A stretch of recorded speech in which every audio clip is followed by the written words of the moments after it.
दोस्तों अदानी ग्रुप की बात करें तो जिस तरह से बाजार में जबरदस्त तेजी बनी, इसका फायदा अदानी ग्रुप को बिल्कुल नहीं हुआ। और इसके पीछे वजह है एमएससीआई इंडेक्स की तरफ से अदानी ग्रुप की दो कंपनियों की फ्री फ्लोट वैल्यूएशन को घटा देना। और उससे अगर आप देखें तो गिरावट का माहौल बना, यहाँ पे लोअर सर्किट भी लगे और आप देख सकते हो कि जो तेजी का दौर था उस पर ब्रेक लग गया। इसके बीच में हिंडनबर्ग की तरफ से भी एक और बड़ी यहाँ पे संभावना व्यक्त की गई है। उन्होंने यहाँ पे एक बड़ा बयान और दिया है। क्या है हिंडनबर्ग का नया बयान, उसको भी जानने की कोशिश करेंगे और अदानी ग्रुप में आगे की क्या संभावना बन सकती है। वैसे अदानी ग्रुप के लिए एक अच्छी गुड न्यूज ये भी निकल कर आ रही है कि इस समय अदानी ग्रुप के लिए जो इन्वेस्टर है वो पलक पावड़े बिछा के खड़े हैं, चाहे वो जापान के बैंक हो या फिर अमेरिका के बैंक या फिर हमारे इंडिया के बैंक, सब है जो अदानी ग्रुप को कर्ज देने को बिल्कुल तैयार है। और यही अदानी ग्रुप की जीत है। आप देख सकते हो कि जो लेटेस्ट अपडेट निकल कर आई है कि जापान के जो बैंक जिन्होंने पहले कर्ज अदानी ग्रुप को नहीं दिया हुआ है वो इस समय नया कर्ज देने को तैयार है। यानी अदानी ग्रुप आने वाले समय में अपनी सारी मुसीबतों से बाहर निकल सकता है। लेकिन जो मामला है वो सुप्रीम कोर्ट का, और उसी को लेकर यहाँ पे कुछ एलिगेशन भी लगाए जा रहे हैं लगातार कि ये मामला लटक रहा है और इससे अदानी ग्रुप को फायदा हो रहा है।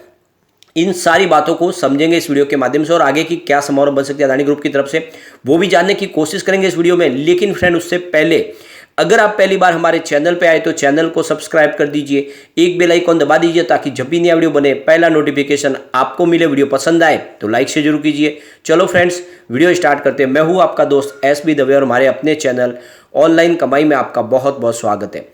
सबसे पहले अगर हम बात करें हिंडनबर्ग के रिपोर्ट के बाद में जो झटका लगा उसका, तो एमएससीआई इंडेक्स की तरफ से एक नया झटका और लगा।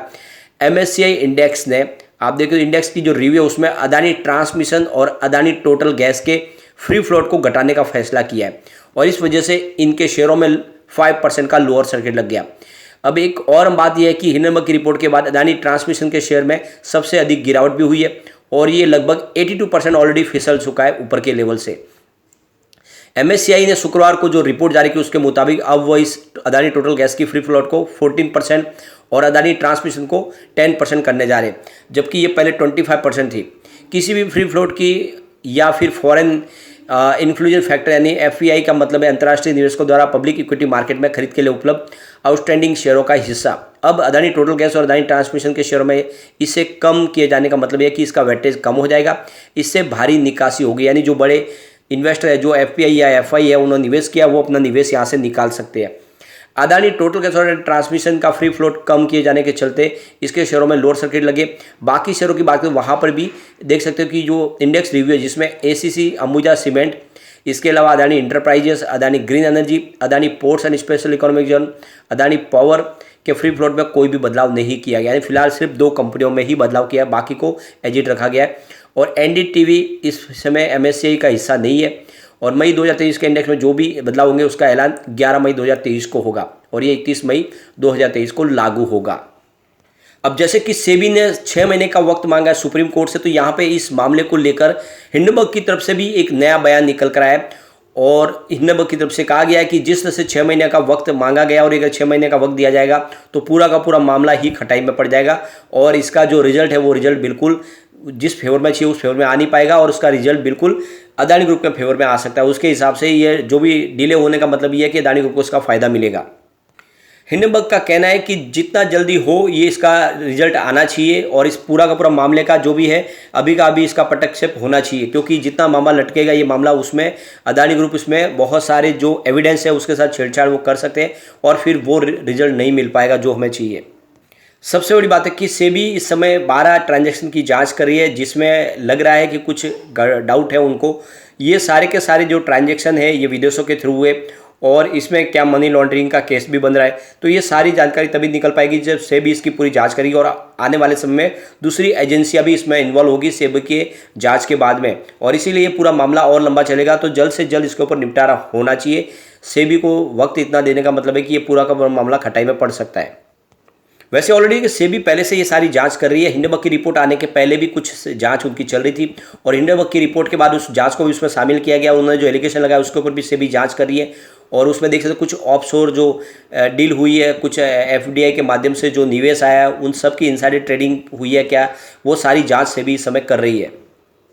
फिलहाल सेबी की जो राडार पे जो 12 ट्रांजेक्शन जिसमें देख सकते हो रिलेटेड पार्टी ट्रांजेक्शन, इसके अलावा disclosure of corporate government matters और इसके अलावा मिनिमम पब्लिक शेयर होल्डिंग, ये सारी की सारी बातें जांची की जा रही है कि किसके उसमें शेयर होल्डिंग है और फॉरेन पोर्टफोलियो का इन्वेस्टर है, उनके जो कंपनियों के प्रमोटर कौन है और स्टॉक का क्या मैनिपुलेशन प्राइस किया गया है, ये सारी बातें इसमें जाँच में सामने आएगी। तो कुल मिला के यहाँ पे हिंडनबर्ग की तरफ से कहा गया है कि जिस तरह से ये जांच को आगे लटकाने की कोशिश करी, इससे वो रिजल्ट मिल नहीं पाएगा उनको। उसके हिसाब से जांच में जल्द से जल्द इसका रिजल्ट आना चाहिए और सुप्रीम कोर्ट के इसको फैसला देना चाहिए, ऐसा हिंडनबर्ग का भी कहना है।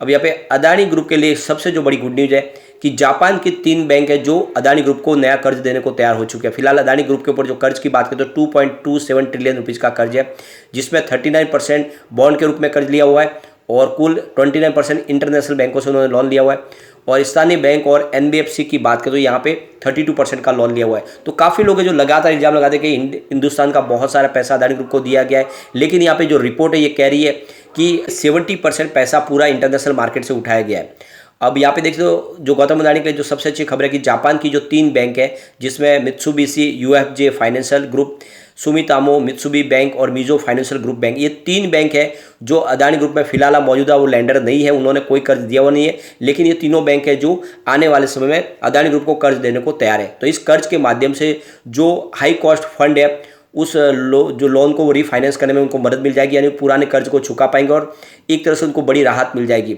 और जो धीमे उनके रुके हुए प्रोजेक्ट है उनको भी एक नई मदद मिलेगी और सारे प्रोजेक्ट फिर से शुरू हो पाएंगे। यानी कुछ ऐसे प्रोजेक्ट जिन्होंने बंद भी किए, जिसमें उनका एक देखो पीवीसी का जो प्रोजेक्ट है यहाँ पे मुंद्रा का, उसको भी वो शुरू कर पाएंगे। तो ये काफ़ी अच्छी गुड न्यूज़ है अदानी ग्रुप के लिए।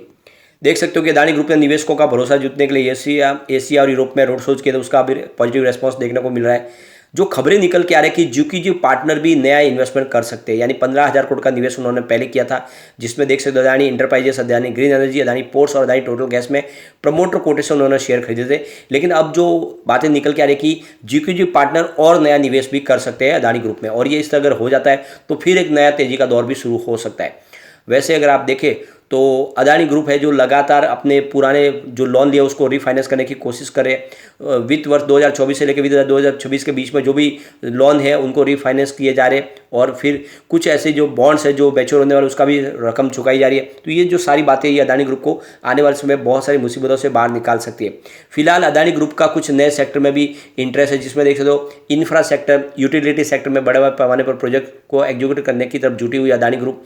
इन प्रोजेक्ट के लिए कैश फ्लो की जरूरत है। वही न्यू ग्रीन एनर्जी प्रोजेक्ट के लिए भी करीब $800 मिलियन जुटाने की भी बातचीत हो रही है। इसके अलावा सीमेंट के कारोबार की क्षमता को बढ़ाने पर विचार किया जा रहा है, और इसीलिए अगर आप देखें तो इंफ्रा, सीमेंट और एफएमसीजी कारोबार में ग्रोथ की उम्मीद देख रही है, और अदानी ग्रुप इसके लिए नए निवेश की तलाश भी कर रही है। तो कुल मिला के देख सकते हो कि इस समय जो अदानी ग्रुप के ऊपर सारा जो कर्ज है आप देख सकते हो 2.27 ट्रिलियन रुपीज़ का कर्ज है, लेकिन जो सामने उनकी कुल एसेट्स है वो 3.9 ट्रिलियन रुपीज़ की एसेट है। इसका मतलब जो कर्ज लिया उससे ज़्यादा उनके पास एसेट है।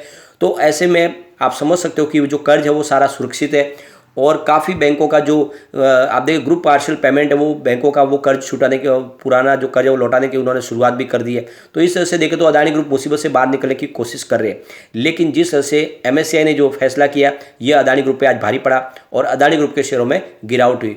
लेकिन जैसे ही कि देखो तो बैंकों का सपोर्ट मिल रहा है, आने वाले समय अदानी ग्रुप को बहुत सारी मुसीबतों से बाहर निकाल सकता है। लेकिन इसके बीच में अगर देखें तो एलआईसी ने अपना प्रॉफिट बुक किया है। एलआईसी ने आप देख सकते हो कि मार्च क्वार्टर के दौरान अदानी ग्रुप के शेयरों में बिकवाली की है, साथ में कुछ और कंपनियों में बिकवाली की और उन्होंने अपना प्रॉफिट बुक भी किया। तो आगे देखना हो क्या समारोह बनेगी। लेकिन फ्रेंड, कोई भी इन्वेस्टमेंट करने से पहले अपने फाइनेंशियल एडवाइजर से बारे में ले ले या अपना खुद का रिसर्च करें, क्योंकि मैंने वीडियो आपके एजुकेशनल पर्पज के लिए ही बनाया। वीडियो पसंद आए तो लाइक से जरूर कीजिए और चैनल को सब्सक्राइब कर दीजिए। Thank you friend.